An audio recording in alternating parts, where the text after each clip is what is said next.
Today we are going to discuss about the effect of temperature on the rate of reaction. You tell me what will happen if we increase temperature. What will happen to the rate of reaction if we increase temperature? Yes, please. It will increase. Okay. It will increase. Okay. Fine. It means you say the rate of reaction increases with the increase in temperature. Right?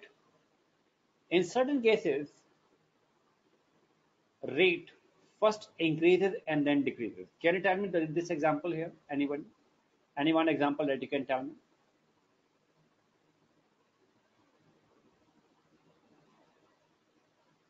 Is it possible that I have drawn right now?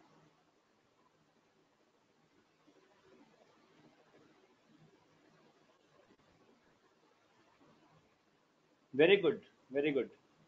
Yes, you have given the absolutely perfect answer here. The curd formation. You know, when we add some curd to the milk, some amount of curd to the milk, we are basically adding a bacteria known as a lactobacillus, right? This lactobacillus can undergo mitosis, or they can divide itself to increase its population only under a particular temperature, that is 25 to 40 degrees Celsius. It means, first of all, if we increase the temperature to 25 degrees Celsius, the rate of reaction increases, the rate of the curd formation increases, right? And if you go beyond 40 degrees Celsius, then what will happen? If you go beyond 40, then what will happen? The bacteria will not be able to mitosis, means it will not undergo mitosis. So the rate of curd formation will slow down if we increase further temperature, right? Are all of you getting me? Yes, students, are you getting me? Right. And now I'm giving you one example here. This one, rate versus temperature. Can you tell me any such example? Rate increases with the increase in temperature, and then it increases steeply, and then it increases steeply. Yes. Any particular example that you can tell me?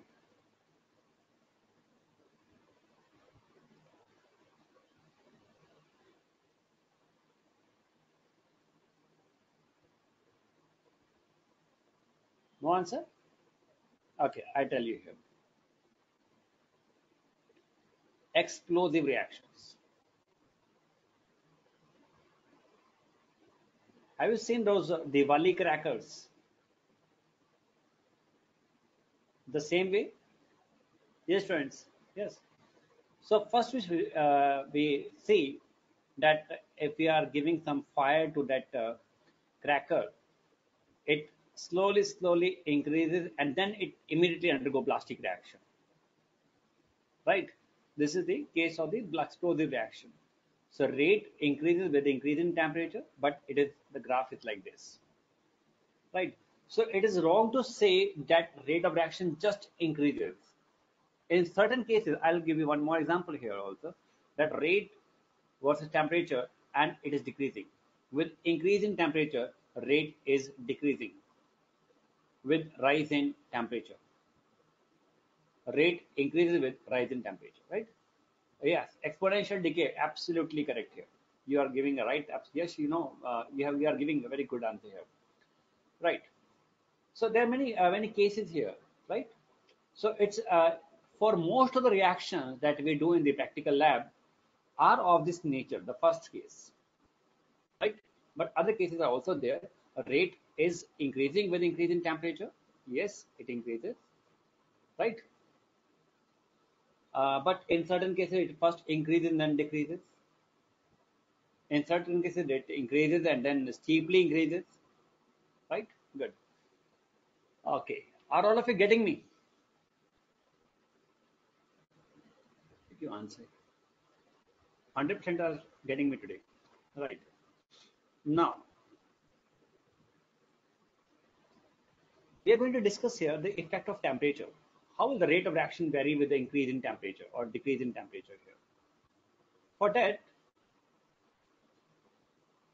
there is a we have introduced a concept of the temperature coefficient. Temperature coefficient.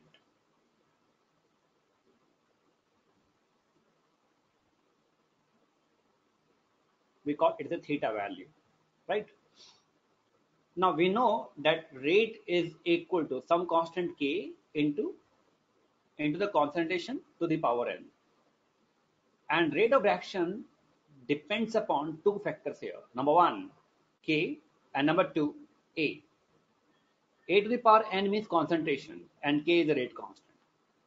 Now what we do is we get the value of the rate constant k at two different temperatures, at T temperature and T plus 10.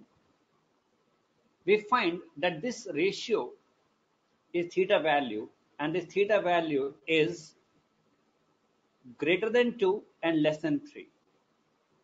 It means rate constant increases 2 to 3 times for every 10-degree rise in temperature. For every 10-degree rise in temperature, rate increases by double to triple. Are you getting me? This is a practical observation what we find. Right? Okay. Fine. So what we find here is the theta value become double to triple. It means rate of reaction will also become double to triple. Right?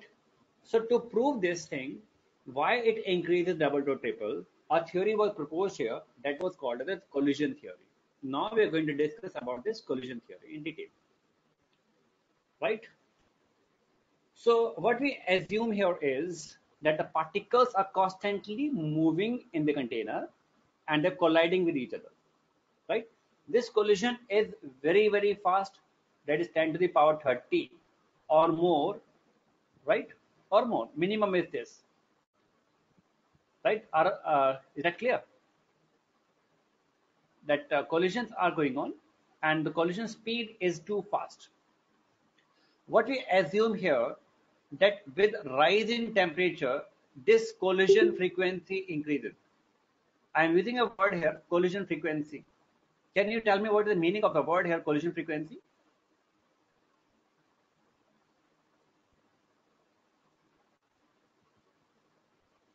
Yes, collisions per second per unit volume, right? Collisions per second per unit volume is called as a collision frequency. Now, with rise in temperature, we can expect here that with rise in temperature, the collision frequency increases, right? Yes, number of collision in unit time or per unit volume, right? With rise in temperature, the collision frequency may increase, right?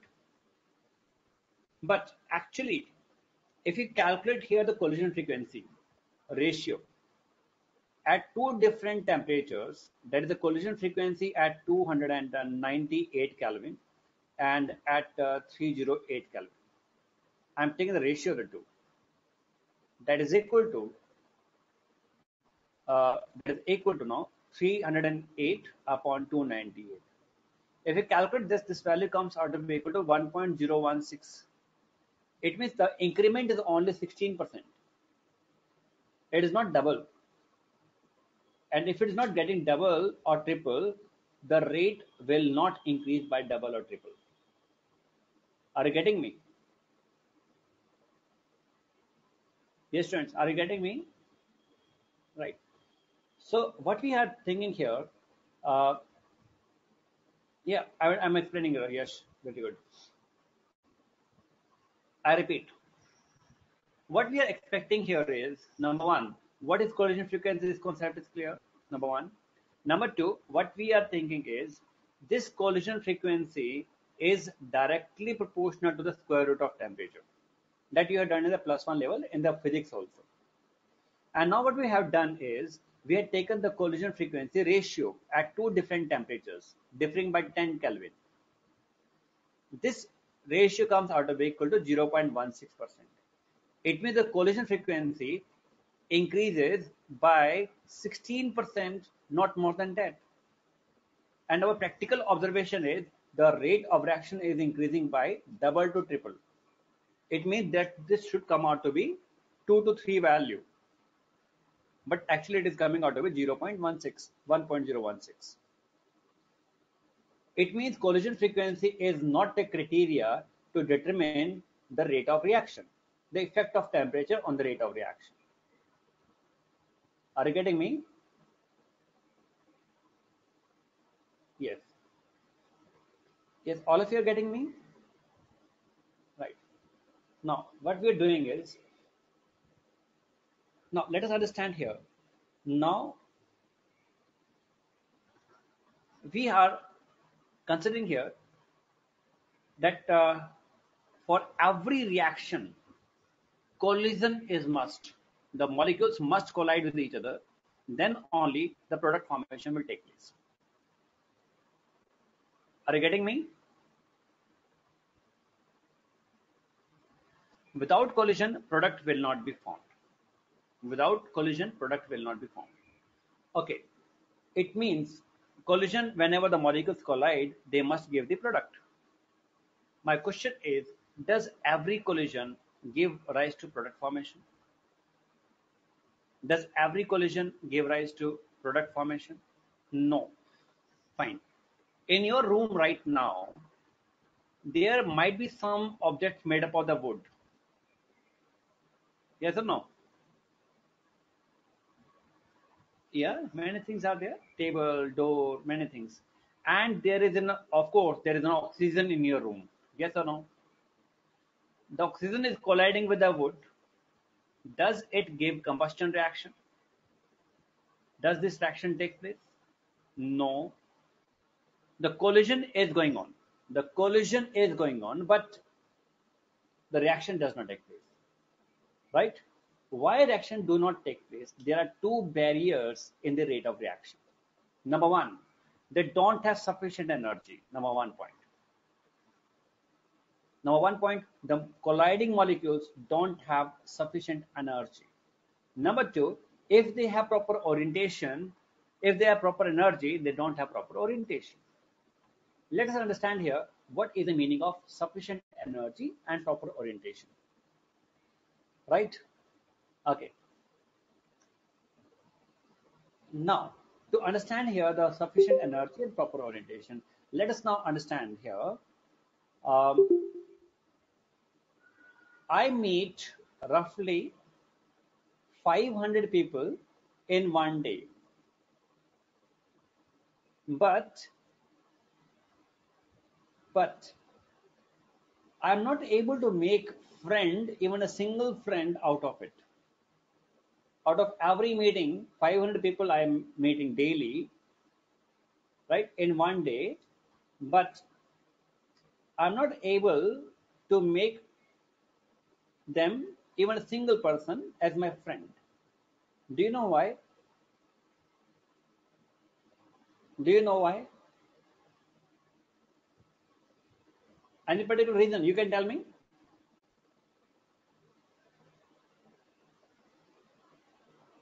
Yes, any reason. Character, okay.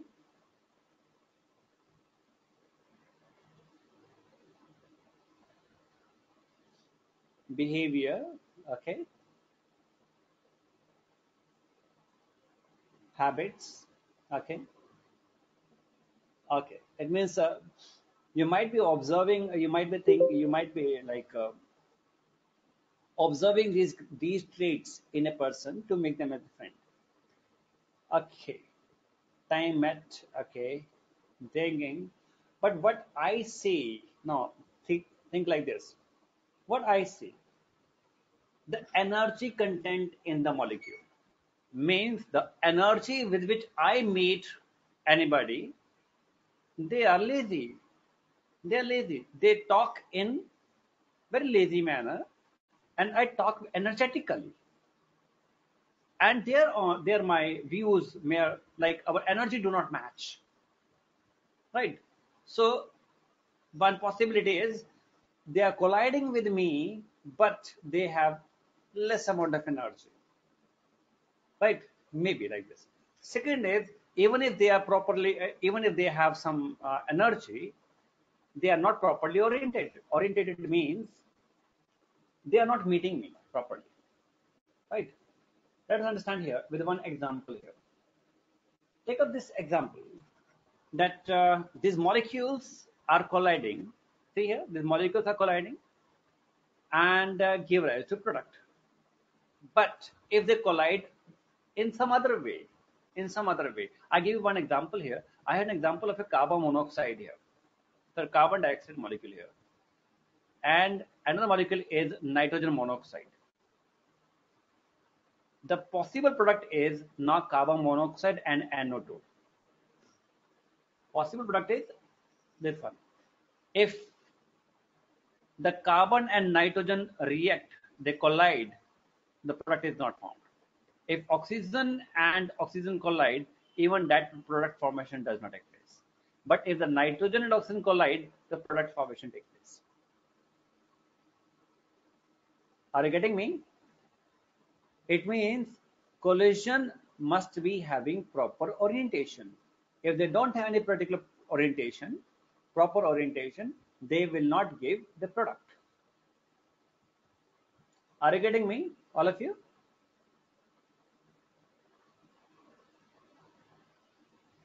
Yes. Repeat. Okay, I'll repeat here. My point here is if they do not collide properly means if carbon and nitrogen collide, this collision is not going to give any product. If oxygen and oxygen collide, it is also not going to give any product. But if the carbon and nitrogen collide, it will give a product. Right?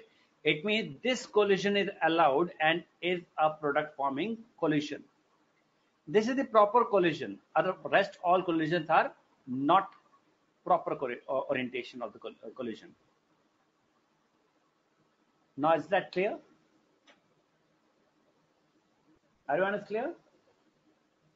Okay. Now, what are the criteria for its collision to be successful? It means they must have proper orientation, number one, that they must have proper energy. Then only it will give rise to product. So, two factors are there. Number one, energy barrier, and number two, orientation factor. Right? Certain minimum amount of energy is required for the reaction to take place. Yes, I'm coming to your point also.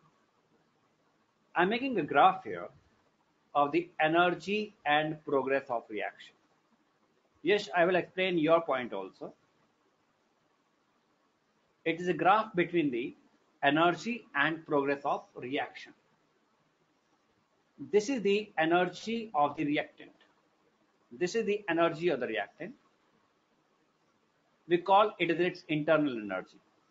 But with this internal energy, if they collide, product formation will not take place. Are you getting me? It is just like this. I was telling you that oxygen is colliding with the wooden articles in your room, but it is not giving any combustion reaction. For a combustion to take place, this much amount of energy is required. And this is called as threshold energy. This is called as threshold energy. Only those molecules will give rise to product whose energy becomes equal to the threshold energy. Are you getting me? Are you getting me? Yes. So this much extra amount of energy is required for the reaction to take place. And this energy is called as an activation energy. This energy is called as an activation energy. Now, let's understand this concept up to this level. I'll give you a simple example here. If student keep on colliding with the books without teacher, I repeat, if students collide with the books, means try to study it, right, without the help of the teacher. A subject like physics mathematics or chemistry, do you think any student can understand the books of chemistry without the help of teacher? No. Okay, but for an exam, let it be, student needs minimum of, let it be, 33% marks. And even if that student keep on colliding with the books, means keep on try to study, the student can get somewhere about the 10% of the book. 10% student can try to understand. Got it? This 10% is the internal energy of the student that he or she can study and get marks only up to 10%. To get pass, another 23% are required. And that here we are providing energy that is called an activation energy.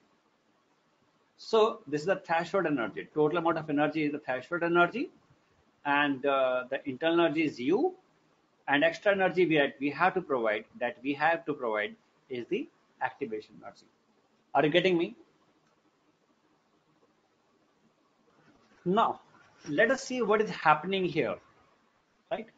Up to this, what is happening here, then we proceed next. Suppose we have this reaction, like we have an H2 plus I2. These are the two reactant here. If they collide, can you tell me what is the possible product? Can you tell me what is the possible product for this reaction?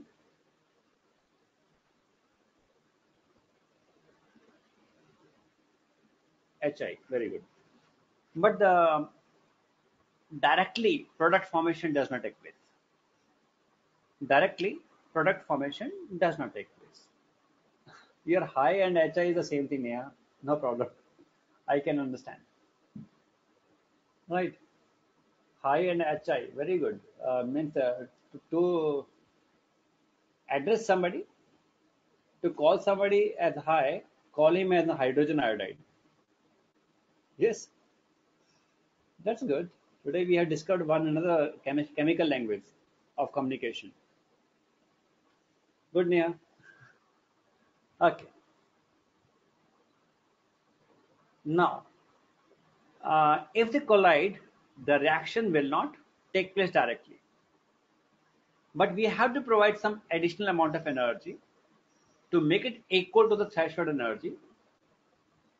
So H and H starts breaking bond, the bond starts breaking, and I bond starts breaking, and new bond between H and I are forming. This state is called as an activated complex. This is called as an activated complex. And here is the activated complex, where the old bonds are breaking and new bonds are forming. Right? Am I clear till now? Yes, students. Am I clear? Right. Only 3 students are participating. Rest all are my spectator students. Okay. Now, the old bonds gets broken and new bonds are forming. And now there may be 2 possibilities, depend upon reaction to reaction. In certain cases, the product may be formed here, or in some other cases, the product may be formed here. Can you tell me what is the difference between the two? In the A and B, what is the difference between the two?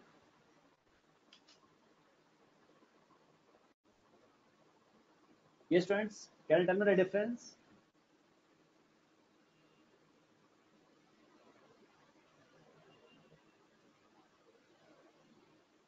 I'm not getting answer from you. Okay, energy lowered. Okay, any more difference that you can see?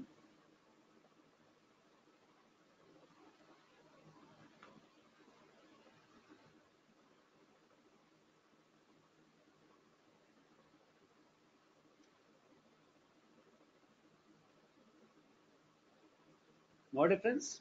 Okay, let us talk about all these things. Let us discuss.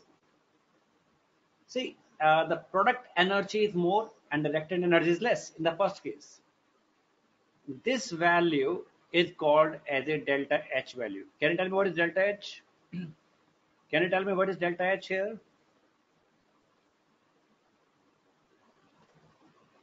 Enthalpy. Good. So this delta H is equal to enthalpy of the product minus enthalpy of the reactant. Enthalpy of the product minus enthalpy of reactant. What do you think its value will be? Positive or negative? What will be its value? Positive or negative? Positive. So this reaction is endothermic or exothermic?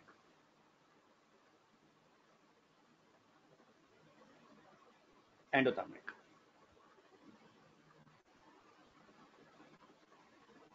It means this is the graph for the endothermic reaction. It's an energy profile of that reaction in which heat is absorbed. And what about this one? The delta H value will be equal to HP minus HR. What will be its value? Negative or positive? Negative. X or endo? X or endo? Exothermic. So from these graphs, we are analyzing here that certain minimum amount of energy is required for the reaction to take place. That is called as the threshold energy. And if the reactant do not have that much energy, then some activation energy is required. This activation energy is required, right? Okay.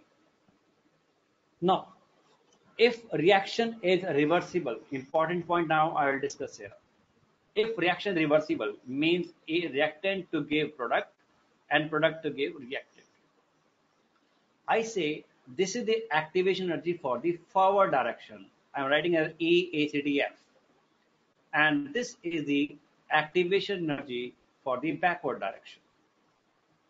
Getting me? Activation energy for the backward.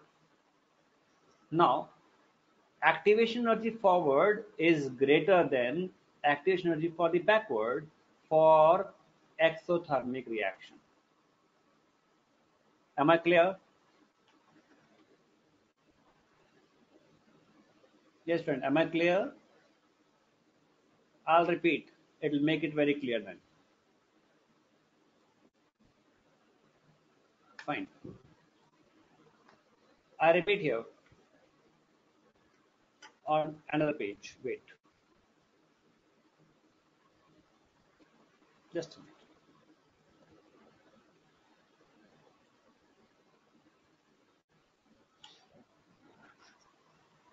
I'm just drawing the graph again.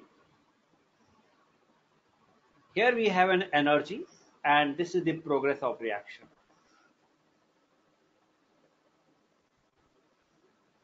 This is the progress of reaction.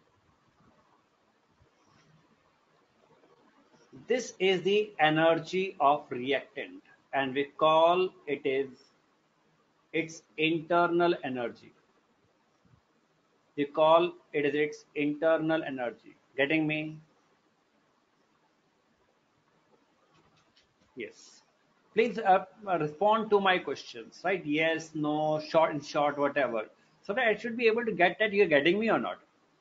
Yes, and I'm coming to your question. If the product can form at low temperature, then why activation is required? Okay, I'll discuss that part. Wait. First, let me finish the basic fundamental, then I will come to your question. Now, I gave you one mechanism of the reaction, right? In which activated complex is formed. And this much amount of energy is required for the reaction, that what we call as a threshold energy.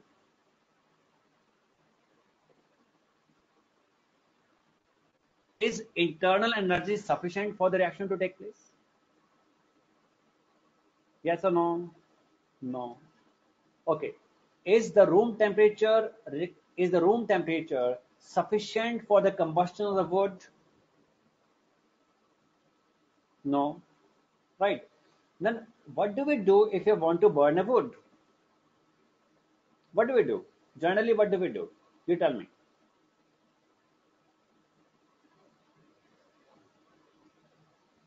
What do we do? Apply heat. Of course, we apply heat. It means first of all we heat the wood and then we give it a fire. Yes, you can add some petrol also. Yes. So what the petrol will do is it will provide some energy when it undergo combustion, and the heat produced by the combustion of the petrol or diesel or kerosene oil or whatever we are using, that will be providing this much amount of energy. That is to make it equal to the minimum required energy. We call it is a threshold energy.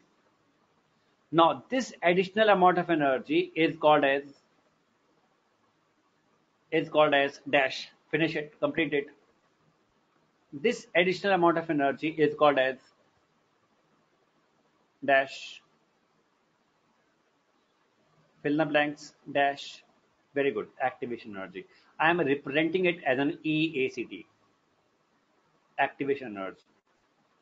And here activated complex will be formed. Activated complex will be formed. I told you what is meant by the word here, activation, activated complex. Gurleen, welcome, but you're too late today. Anyways, try to understand. It's a not so difficult topic. Now, I told you that this is the H and H bond, and this is the I and I bond. And when I provide the activation energy, the old bond starts breaking, and new bond starts forming, right? This is called as an activated complex. Now, after this, I have two possible conditions. One is I get a product over here. And other possibility is I can get the product over here. This is the reactant energy, this is the product energy. What is this value called? This is bond. What is this enthalpy? What is this delta H called? What is delta H? Enthalpy. It is equal to the energy, the product minus energy of the reactant. You know that enthalpy change is a state function. You have done in the +1 level that energy change is a state function. What is state function? Yes, what is state function? Quick, thermodynamics. We have done the thermodynamics in two ways, in physics as well as in chemistry. Yes, that depends upon the final and initial, but does not depend upon the path. Okay. Do all understand here what is meant by this term here, state function, right? All of you understand? Okay, fine.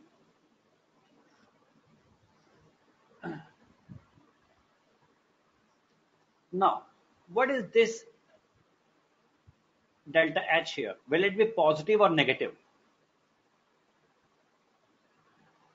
Will it be positive or negative in this case? Yes, positive.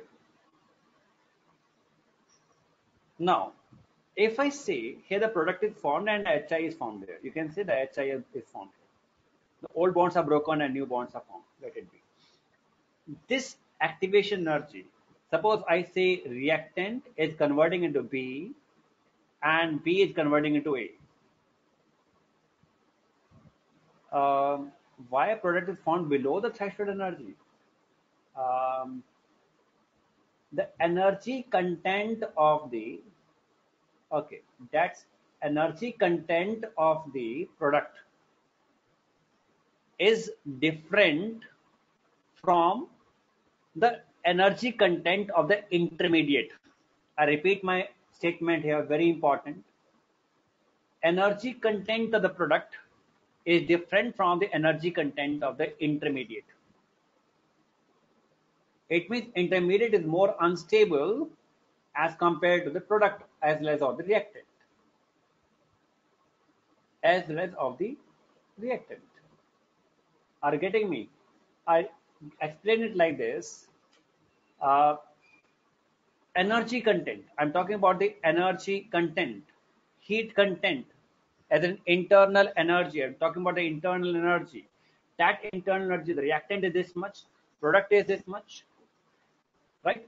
And the internal energy of the activated complex is higher. It means the energy content or the internal energy, the product, in some cases may be less than that of the activated complex. So threshold is to be attained by the intermediate. Yes, yes. Now, Lalit, you are getting me that the threshold energy is attained by the intermediate, or we can say activated complex. Getting me? So we can give one simple example here. That is, let it be, uh, you are at home, and this is your you are the reactant when you are at home. When you reach to your school, you are the product. Getting me? Now, can you tell me when do you have more energy? When you're at home or when you have reached school? You take the breakfast at home and you are reactant. When you reach home, product, okay. It means reactant energy is more than that of the product here, right? Can I say this will be the case of this exothermic reaction? Some heat is released from you, right? But when you're going on the way, your energy content will be highest here. On the way, your energy content will be the highest here, right? There you have a activated and activated complex where you are neither at the home nor at the final product, but you are an intermediate here. Yes, old bonds are broken, new bonds are formed. Anyway, whatever you can give at the shop in a way, anyway, right? Okay. Can I say for this reaction, the activated energy for the forward process is greater than the activation energy for the backward process? Yes or no?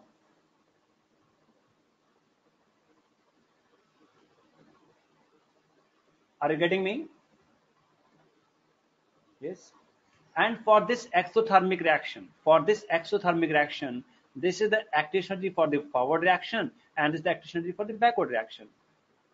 So for this exothermic reaction, backward activation energy is more than the activation energy for the forward reaction. Are you getting me? Okay. No. That's not. So that's what we have discussed already, right? That I have already discussed with you, right? Now, this is for the exothermic or for the endothermic? This graph is for exothermic or endothermic? Endothermic, because the energy of the product is more than that of the reactant. Now,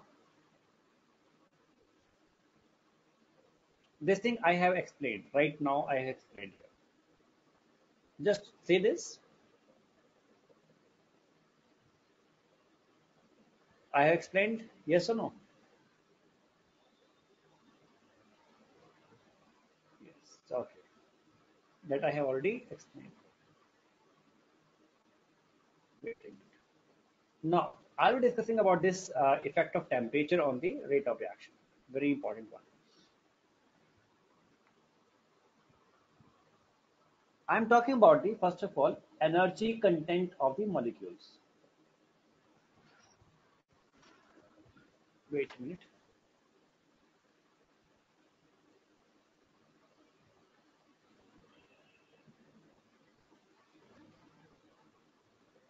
Okay. I'm drawing a graph between the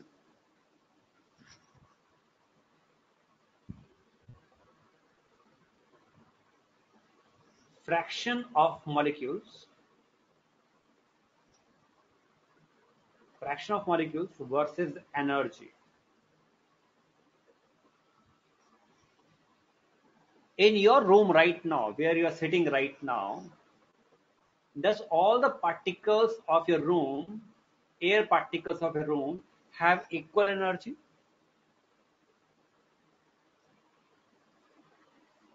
No. Fine. Which particles are having the minimum energy? Which particles have minimum energy? In your room, yes, near the bottom corner. Okay. And which fraction of molecules in a room have maximum energy? Near fan, window, air conditioner, right? Near the fan. Okay, fine.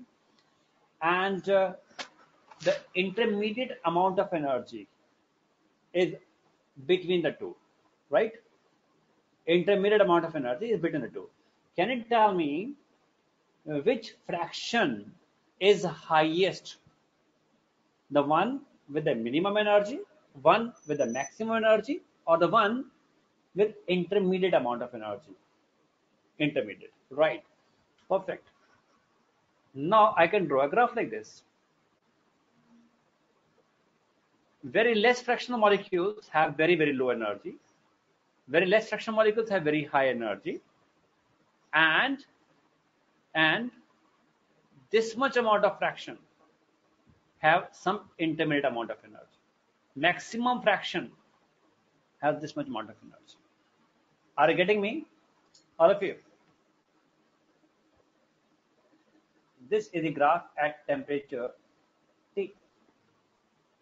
Now, if I increase temperature by 10 degrees Celsius, the graph goes like this. This is at temperature T plus 10. Now, first of all, understand this graph here, very important graph. Since energy is increasing, those particles which have less energy, they have comparatively more energy. So the graph is going toward the right hand side. The peak is going toward the right hand side. And the area under graph tells you about the fraction of molecules, right? The total area remains same because total molecule remains same. That is why it has got depressed from the above. So that the total area under graph should remain same. Now, I say this is the minimum amount of energy required for the reaction to take place. Otherwise, reaction will not take place. At T temperature, area under graph will tell you how many molecules can participate in the reaction and give product. Yes, Chitransh, what should I explain? The graph? Graph? Okay, I'll repeat. No problem. Understand? I was explaining here, this is a graph at T temperature, right? At T temperature. It's a graph between the fraction of molecules versus the energy. But at high temperature, the graph is shifted towards the right hand side and is depressed from the above. It's depressed from the above. You can see the depression here. The reason is, first of all, I'll explain why it is shifting towards the right hand side.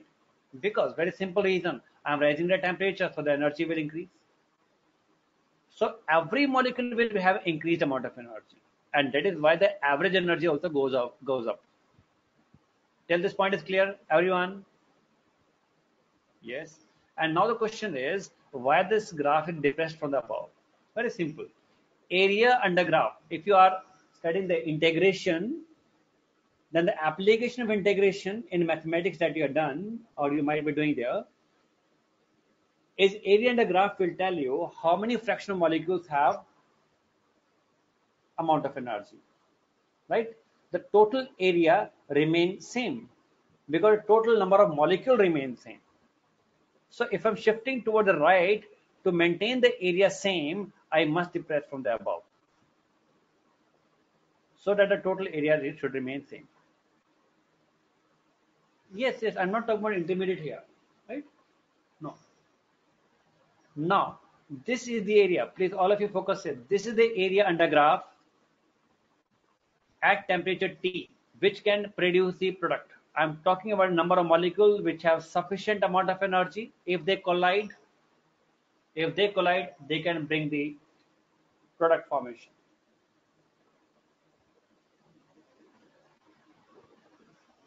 It means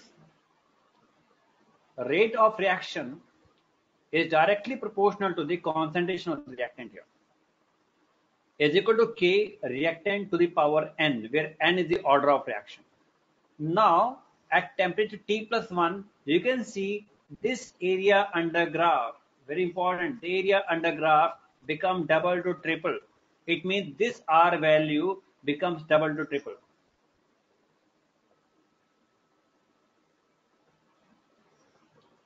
If this concentration increases, rate of reaction will also increase.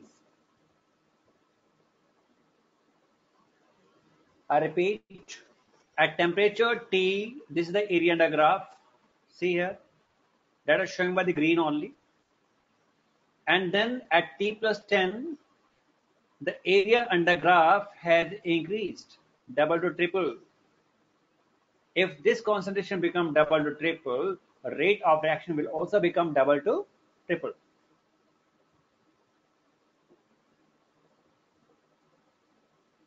Are you getting me? Yes, friends. Yeah, very simple one.